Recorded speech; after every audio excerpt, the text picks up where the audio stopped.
Hi viewers, welcome to our channel. మనుషుల కంటే కుక్కలే నయం. తిన్న విశ్వాసం మనుషులు మర్చిపోయినా కుక్కలు మర్చిపోవని చెప్తుంటారు. ఎంతటి కష్టం ఎదురైనా కూడా తనకి కడుపు నిండా అన్నం పెట్టిన వాడి కోసం ఆ మూగజీవులు ప్రాణాలు సైతం విడిచిపెట్టడానికి లెక్క చేయవు. ఇకపోతే కుక్కతోక పట్టుకుని సముద్రం ఈదినట్టు అనే సామెత అందరికీ గుర్తుండే ఉంటుంది కదా.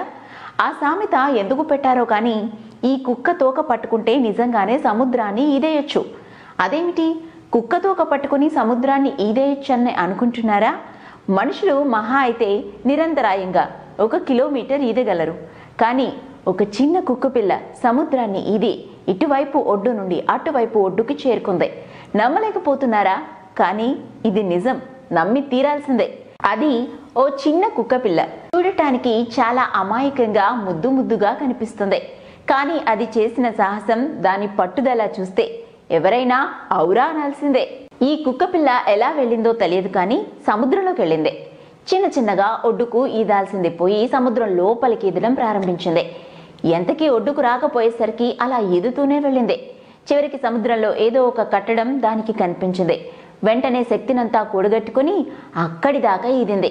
తీరా చూస్తే అది థాయిలాండ్ తీరం నుంచి 220 కిలోమీటర్ల లోపల సముద్రంలో ఉన్న ఆయిల్ రిగ్ను చేరుకుంది. అక్కడి నుంచి బయటపడటం ఎలానో ఆ కుక్కపిల్లకి తెలియలేదు. అలానే ఈదుతూ కొన ఊపిరితో బిక్కుబిక్కుమంటూ చూస్తున్న సమయంలో దానిని ఆ ఆయిల్ రిగ్ లో పనిచేస్తున్న రితిసాక్ అనే ఉద్యోగి గమనించాడు. కనీసం దాని దగ్గర అరవటానికి కూడా శక్తి లేదనే విషయాన్ని అతడు గ్రహించాడు.